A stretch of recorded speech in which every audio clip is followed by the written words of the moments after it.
Yeah, episode 3 of the Jack and Riley Weekly Catch-Up, the most boring podcast on the planet. Thanks. Listen, I'm speaking about myself. So, I had a week off, come back. The last time we filmed, went a little bit off tangent in terms of just opinions on everything. Alcohol, drinking, smoking, investing. Mentioned a couple of people that like to run ridiculous amounts of distance and make the rest of us look bad. Fair play. But obviously a lot of people know us, see our content, and are speaking to us about what we do from a work side, gym day to day. So we've had people come to us and ask us what pipelines are since last time we put some content out, asking us what CRMs are, closer systems are, just picking up a little points. I know you've had a couple of messages, a couple of people coming to you in the gym, saying they'd like to obviously hear us speak about different bits, as well. So we could maybe jump into a couple of them today. But just a bit of an insight into a week. A week without Jack. Not necessarily. All right, Ralph. A week without me. It was blissful. Imagine Caribbean sunrises. Yeah. So look. Yeah, week without me. So obviously I had a little bit of time off. We touched on that last time. I know you've obviously been working on advancing the pipelines and the lead nurturing solutions that we have within the club. I know we've had new ads go out as well. I know obviously some of the guys have picked up. We've obviously got Brad, Dalmer and Connor over at the club in the city centre. Like, them guys are very hot at the minute in terms of obviously what they're doing. They follow things to the letter, which obviously is amazing for us because obviously they really have picked up on the direction that we're pulling in, and they run with it. Like, they're going to be really, really good for us as time goes on, and obviously they mature into people that have been with us for a longer period of time, and I can see obviously their roles changing as well, like over the next 12 months, as we look to obviously develop the brand, potentially look into exploring new locations as well. So we've then obviously got the your high table, top table, whatever you want to call it, this table of people that obviously will sit down with us. Rich, Jay, yourself, obviously Amy, who does the coaching. So a few things have moved, but do you want to shed any light onto? Yeah, I'll go back to the start of your speech there. So first things first, let me tell people what a pipeline even is. Common question I've had 3-4 people ask me. And also you touched on CRM, so I'll kill two birds with one stone. A pipeline is essentially when someone comes in from an advert, they go into a CRM, which stands for Client Relationship Manager. Fancy piece for software that tracks where these people are. Most people's pipeline is set out for it. So a pipeline is the journey that the lead will go on into becoming a member or potentially becoming lost or abandoned, depending on how good of a lead they are. So most of them go from like your advert, first contact or new lead to booked, not booked, missed calls, didn't show, showed, and you'll have 3 categories: one, lost and abandoned. So obviously I built, last time we had the closed system, I built what I thought at the time was an amazing system, and that essentially went through an initial 12 pipeline, a 2 to 4 week pipeline, a 4 to 6 week pipeline, and all these are essentially different dates and different contacts that people got.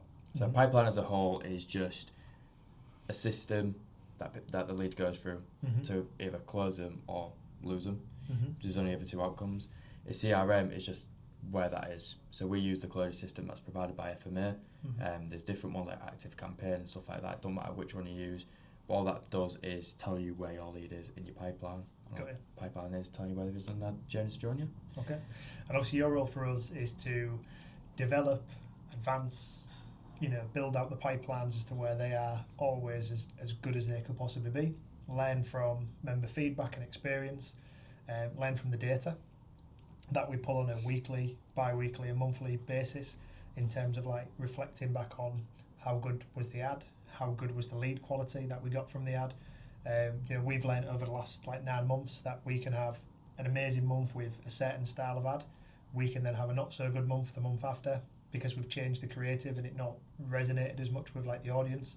And also obviously then taking into account what's happening outside of the realm of advertising and marketing as well. So things like kids being off school, parents having not as much time to be able to obviously come to the gym, or not being in a set routine, because they've got to obviously spend more time with the kids and things like that, which is part of life. So we've then obviously learned over the last 9 months what ads are, and what styles of creative are going to really resonate with people, with an audience, which ones aren't going to, which ones should, but we've done them at the wrong time. So again, when we're speaking with clients and things like that now, we say, look, we've been doing this for a number of years. We understand what works, what doesn't work, when we should be doing it, shouldn't be doing it. And again, we've seen examples now of people's pipelines and funnels, and they have, don't get me wrong, they've been set up. So somebody might have a 3, 4, 5, 6 point pipeline, which is better than having 0, which a lot of people still don't have one. But however, ours is far more obviously advanced from the average, I would probably say, from what we see. Yeah, so most people will contact someone 3 times and then give up because I've rang you at a different time, you still didn't answer, and I rang you another different time, you didn't answer. Yeah. Our prior pipeline, so the one that people have heard me talk about in the past, it went through obviously the initial 12, which is your first 12 contacts with me. You then go into 2 to 4 weeks, which is another 4 contacts from me within 2 to 4 weeks. 4 to 6 weeks, which is again 4 contacts spread across 4 to 6 weeks, and then 6 to 10 weeks, which is 2 contacts between week 6 and 10, and then 10 plus a week, which is just gone the nurture carousel. So that was the old journey that people went on, and ultimately there was nothing wrong with it. It's still 1, converted people, got people booked in, and 2, was performing very, very well. But the way I look at it is eventually there was issues popping up. We had people data getting synced multiple times. So there's an occasion where someone had came in through Instagram, Facebook, and just as a lead. So they had 3 accounts, they got 3 emails in 5 minutes. It was horrendous. That's obviously not what we're aiming to do.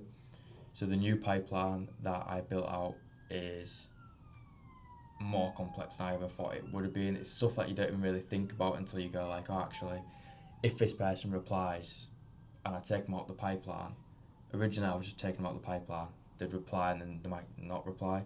If they didn't reply, it'd only be a case of when I'm sat there scrambling trying to find numbers that I've then gone back to these people.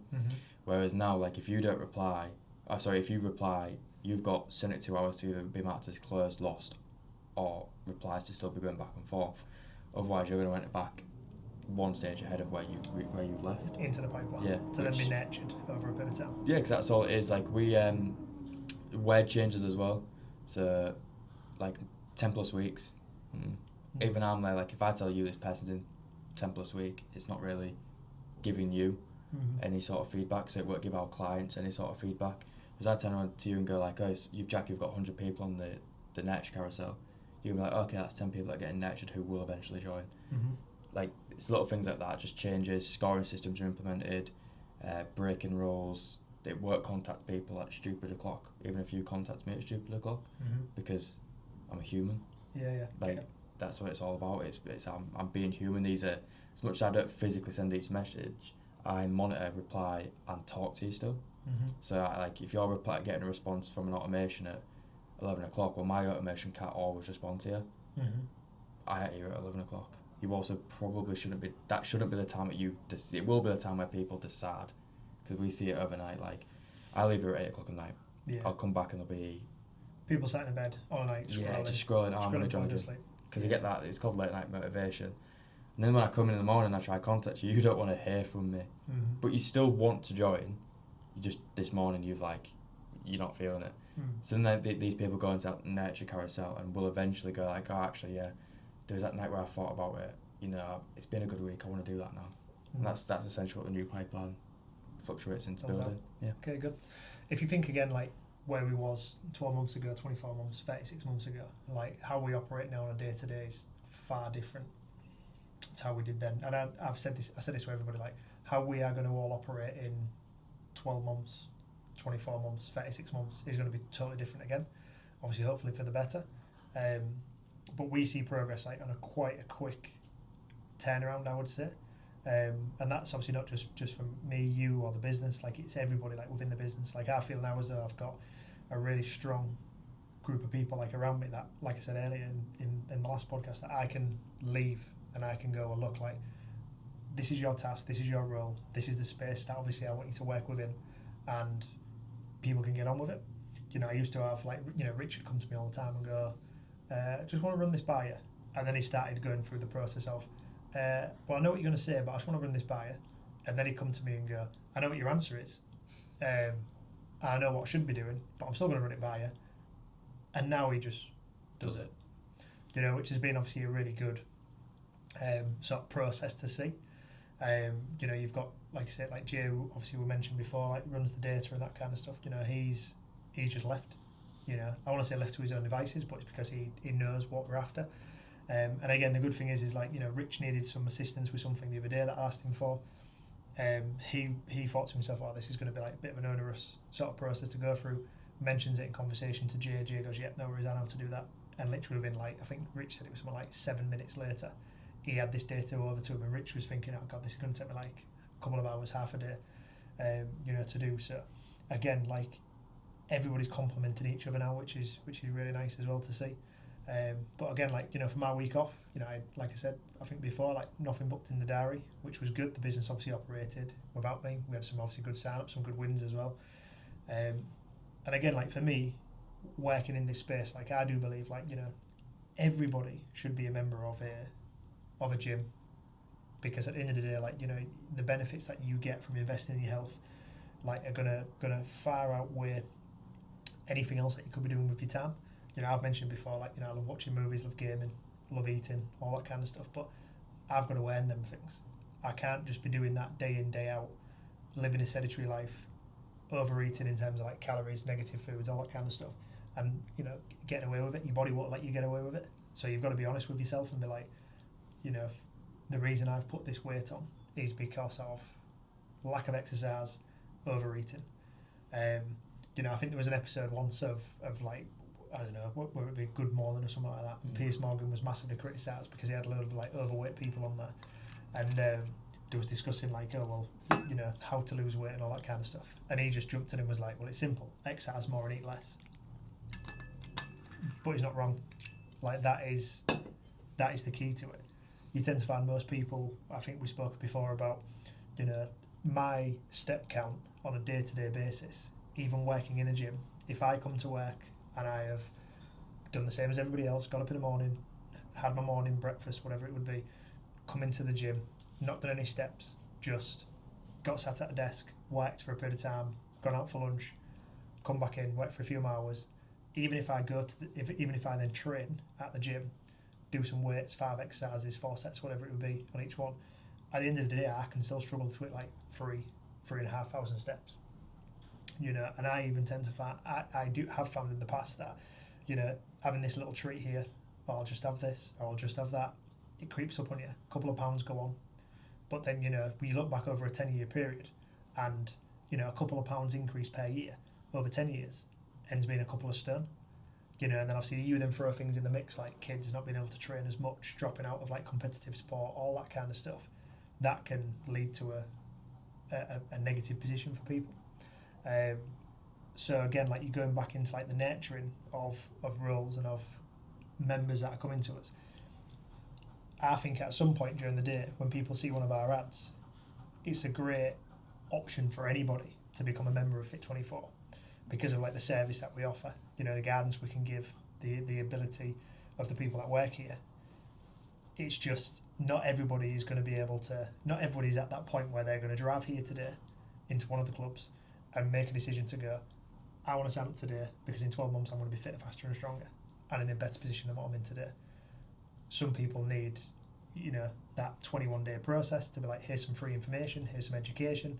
You know, we get people all the time that have even signed up and been a member with us, and then they go through like Amy's process of getting like some free education, some free information about how to train, things to look for, things to not do, things to eat that are better than the normal sort of go-tos. and over a period of time, like they see a bit of progress there, and then reach out to her and go, look, can I have a consultation? Can I speak to you? You know, she's onboarded quite a few people this week, and again, like I think the influx has been, yes, because of the outreach that she's then done, that she's advancing. Obviously, when we meet with Technogym next week, but I believe again it's like circumstantial to people back into a routine. Kids are handed back to school now, and it's like, right, I've got, this is like the last push of the year. You know, they've got like September, October, November, half of December before everybody then starts to think, right, Christmas. I'm gonna work up until this point. I'm gonna have that Christmas period, and then again, like we recycle and everybody gets ready, and everybody gets ready for January. You know, and then we go again. But yeah, I think in terms of like other things in the week, what else have we done? Like, well, new advert, like we already said. Like my role, I built out pipelines this week.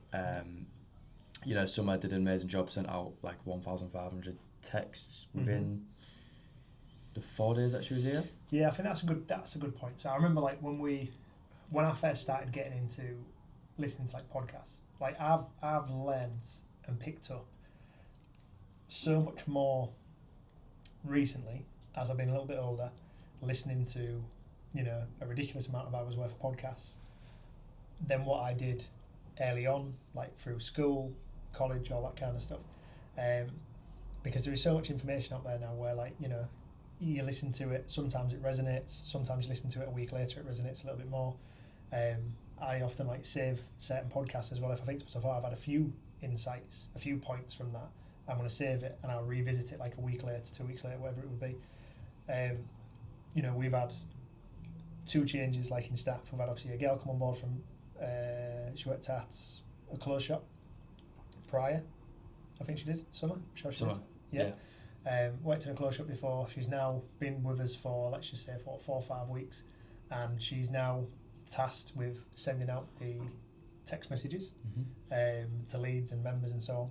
And you know, we're tasking her to send how many text messages per day? I give her I don't give her a set amount per day, because obviously she still works in reception. I give her blocks of 500, and that's how she does it. Okay, so in the week that I know she started it, I think she sent out like what, 500, 1,000 messages. The first week she ever started it, she sent out 500. 500.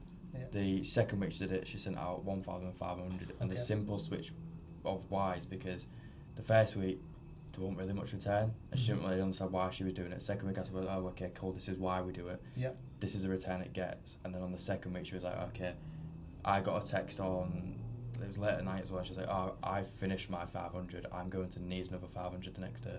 So like even that within a week she switched her mentality. Mentality within a week changed, you know, and I guess we've done this, we've asked people like, how many texts do you send out, how many calls do you make, how much effort do you think you need to put in to get a result?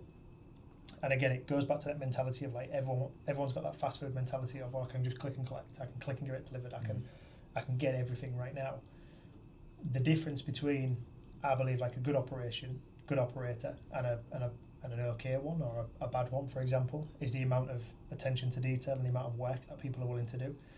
You know, so again, you know, we started watching podcasts and everyone was going on about, you know, putting in 100 whatever it would be. So, you know, 100 texts, 100 hours, 100 emails, 100 calls. You know, we then obviously scaled that to into the 500s, 700s, 1,000. You know, and for us now it's a case of like we deal in like sort of high volume. Everybody that we seem to speak to, our volume is just so much greater than what theirs is. But again, like we have, so going back to like Summer, she's obviously a gym operative, works obviously on the front desk, engages in members, selling supplements, signing people up, but at the same time it's also like her default isn't to pull a phone out of her pocket and start checking Instagram. It's then to go back to the 500 contacts that we've given her, go through this list, text everybody. That's part of like the nurturing process. You know, so she's obviously been a good addition to the business. Obviously that's helped you as well, giving you some time back to then obviously build the pipelines. And then we've onboarded Jack. So am I going straight in with Charlie? Yeah, I think we should be able to.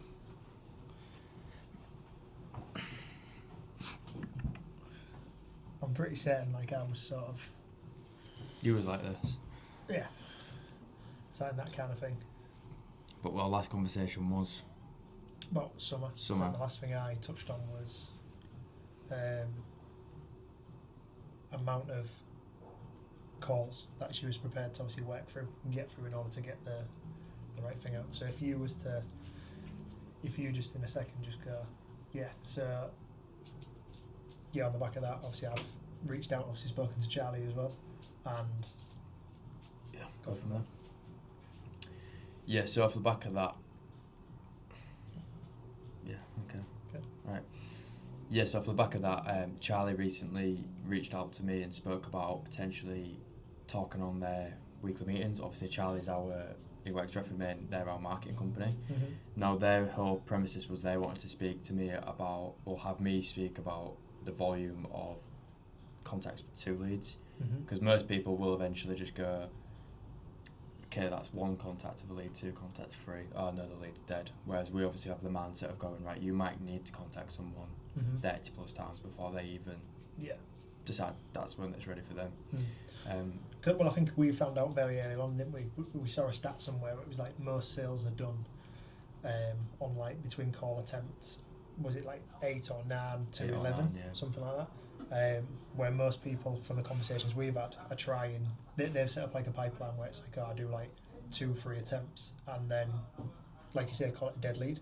Where for us, like, there is no such thing as a dead lead, because we look at it as like a bank of leads that we consistently nurture and keep as warm as possible, because we know, like we mentioned about the carousel previously, you know that at some point somebody on that carousel is going to be going round, they've already given us the data, and they're going to come round at the right point and then go, yes, brilliant, this is then where I want to step off the carousel and obviously get onto the journey that we're then going to be providing the service for.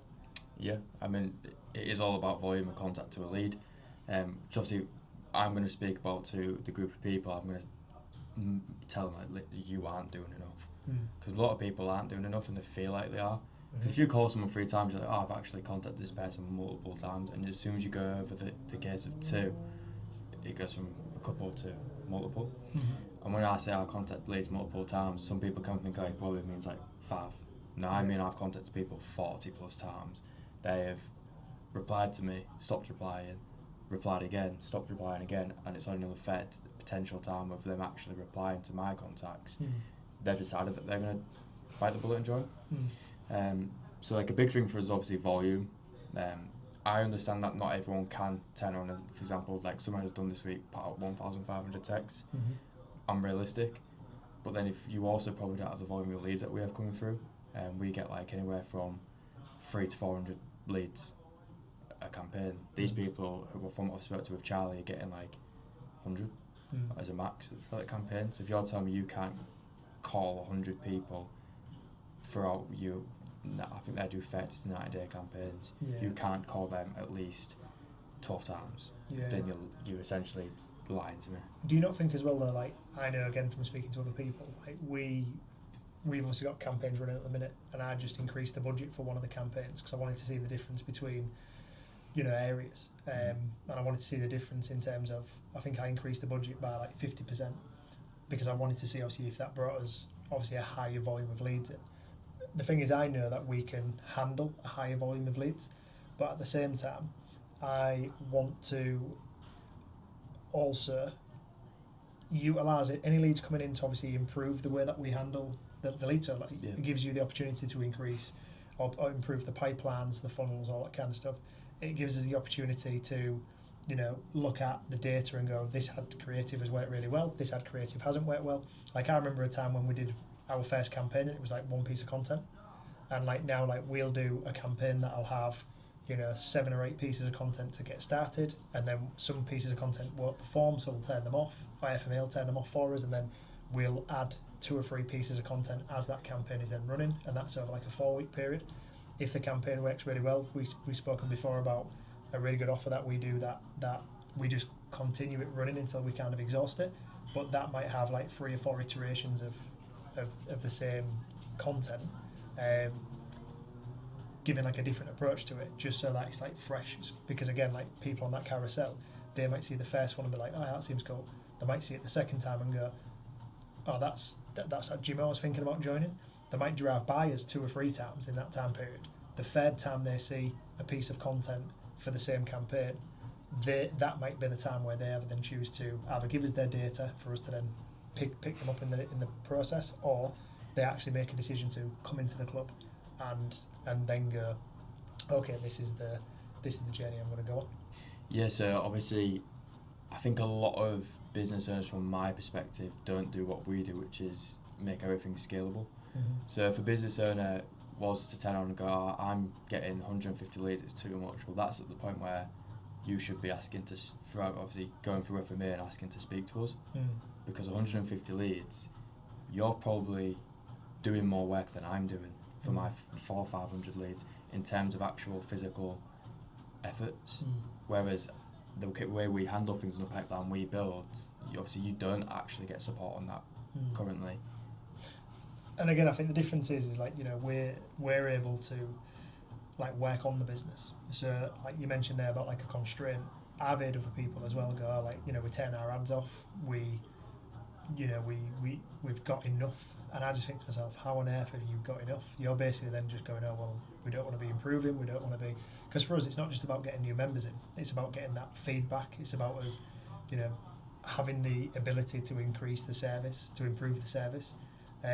Again, going back into like another thing that I've seen with speaking to other people like in the industry is that people going about like cost of acquiring a lead, and I've been involved in conversations where people are like, oh yeah, our leads have been like £5.50, £6.50, £7, and I'm like, and they're sort of getting to the point where they're like, oh, it's quite expensive, or it's this or it's that, because they're looking at it going, well, I'm spending, let's just say I'm getting 10 leads, could be over a day, 2 days, a week, or whatever it is, and I'm spending like 70 quid, 80 quid.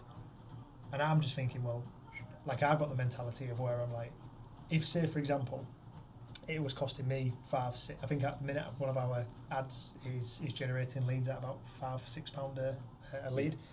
I'm looking at it going, right, so basically you're saying to me that you're going to put me in front of 100 people, you're going to give me 100 people's data, phone, email, details, for £600. I'm going to give you every £600 I've got consistently, because I know that we have you, Summer, we have the ability to go through these leads, nurture them properly, and looking at it, like how many of them leads do we need to sign up in order to be in front anyway? So, you know, for me, it's like our front end value of someone coming into the gym, they pay the first month, they pay their the membership fees. For me, it's like, well, even if it consumed all of that initial income, well, it's still going to be a positive for the club, because they're paying their membership next month, they're paying it the month after, they're paying it compounds. You know, so for me, like when I've heard people say, like I say in the past, like, oh, we're spending too much money on leads, I'm kind of thinking, well, you're either not nurturing the lead properly and then converting well enough as to where it then is becoming a cost rather than like an advantage, or it's a cost rather than an investment, or you've got another constraint within your business as to where you've run your business so thin that you are unable to look at it as an investment because you are needing them funds to supplement something else. You should never really be in a position where you can't within your business allocate funds towards future investment, future members coming on board. You know, so that would be something that I think would be worth speaking about with Charlie and the guys at FMA, and saying to people like, this is the way you should be setting your business up to allow for this growth. Yeah. Another thing that happened this week, obviously, we've had Jack and another lad at the City Centre gym join this week. Want to talk about that? Yes, obviously they've come on board over peak hours, busy period, to make sure that we've got, just again to improve the service for members. So we've noticed as the gyms have got busier, especially now with the kids being back at school, like everyone's back into that routine really quickly. I want to make sure that change rooms kept on top of, tops are wiped down, free weights are tidy. Just I think it's a good idea to have a member of the team present at all times, just keeping on top of like the little niceties within the gym. You know, a lot of our members, you know, they understand it's busy, it's peak time. But for me, I think having that like I say, that attention to detail that we mentioned earlier, of somebody else that is proactive in going around the club, keeping on top of it, clean, tidy, I think it's a positive if I'm training, if I'm, you know, wherever I've been in the past, and I've seen someone just busy in a way, with little jobs like that, I think it's a really nice sort of little touch. So again, it seems like a for nothing thing, but it's part of them 1% that we always look for to improve our service. Yeah, essentially it is another reinvestment into the club. So our members will see that and go, like you just said, like, oh cool, like someone's actually here doing that while someone's on reception. At the same time, like he's in now, me and you are in here filming, Rich is sat on the reception, doing his work. You've also got, obviously your mum and dad are about the gym, Amy's got clients, so they're seeing all these things. There's someone behind reception and he's in there cleaning. So to them it's like going, oh, this is actually like a fully operational, full service that I am getting. Yeah, you've got multiple members of staff. There's nothing worse than going to a gym where there's no reception, there's no front end, you can't say hello to somebody, you've got to put your, I don't know, a code in or go through like some kind of security gate without receiving a hi or leaving without receiving a bye. I think having that humour and interaction is massively needed. Just for a good community, there's nothing worse I think than going into a place. I mean, I've been places where I'm always like, hey, how are you? How's this? How's that? And sometimes people look at you funny. And I just think this is just normal. This should be normal. Yeah, it's like normal service. Yeah, exactly. Just going back on service, I was out with my partner this weekend and we went to Greg's and Kingston Retail Park. I was weird because obviously this is how we look at things. The service that I received from the person who was serving me, they didn't ask if I wanted anything extra, which is one thing that I know Greg's definitely asked you to ask, but at the same time, like, you was talking to your mate behind the behind the cashier desk while serving me, having a laugh and a joke, and then being rude to me. Because I said, oh, can I pay on card? She went, yeah, obviously. I'm like, really? Yeah. And I'm looking around now, I'm looking in there, and the type of people that sit in Greg's are traditionally like your older generations, because like, I don't know, last time you'd have probably sat in a Greg's or potentially been to a Greg's, but like I go quite frequently. Anytime we do our shopping, we'll go get a Greg's because it's quick and easy. We can get it, we can take it to the car, we can take it to our next destination.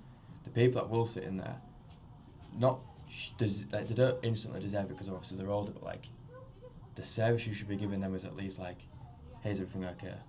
Like, do you need anything else? Yeah, like, it's just horrendous, and I feel like for us that's something our members will never see, because like I'll never shrug off a member even when I'm busy. Like, we've just filmed one episode, come back to film another, and I've had a member stop me on my way to come back in here. I've had a member stop me and talk to me.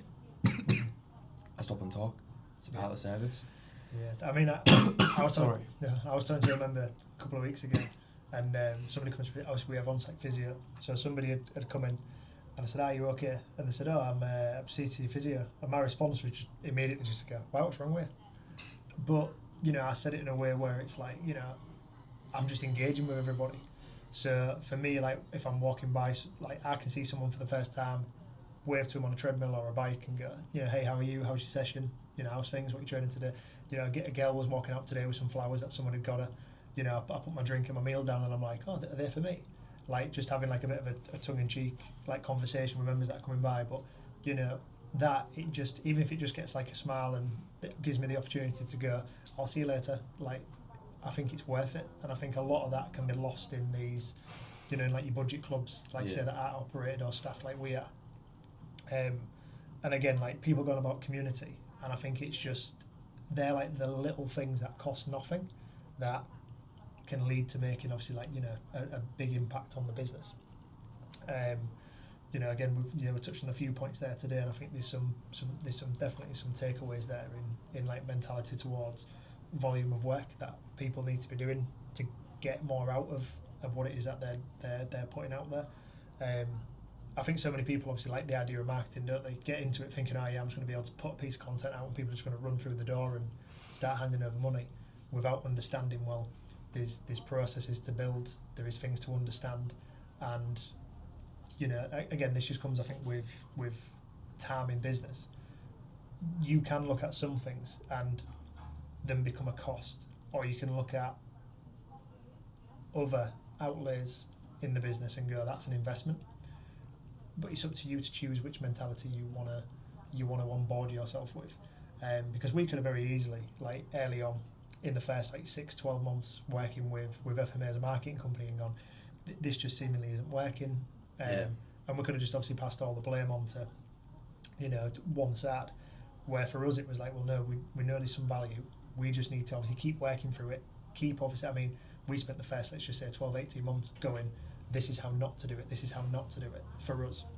When we then cracked it and we had like a really good campaign, we was like, this is how to do it. Yeah. And we was like, right, let's build on this. And like I say, it's not as if we then turn around and go, and the next campaign was amazing, and the next campaign was amazing.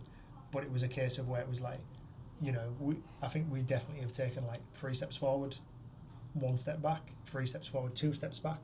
But ultimately, looking over this year, we've seen obviously some really good, like obviously growth, not even just financially, but the people involved.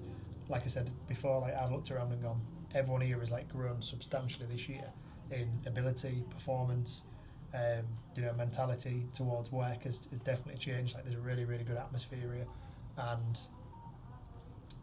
I think confidence as well obviously has been a big thing. That obviously people, just even us being able to obviously sit down and have this conversation, like we laugh and joke about how like boring, monotone we can be, but the reactions that we've had of, we knew we wasn't going to put this content out and get like 10,000 people, 1,000 people viewing it, but we know that the people that did sit in, watch it, have come back to us at certain points throughout the week and then ask us questions at reception about what we do, what we don't do, how to work, what our plans are, and obviously ultimately give us an indication of they want to see more of it.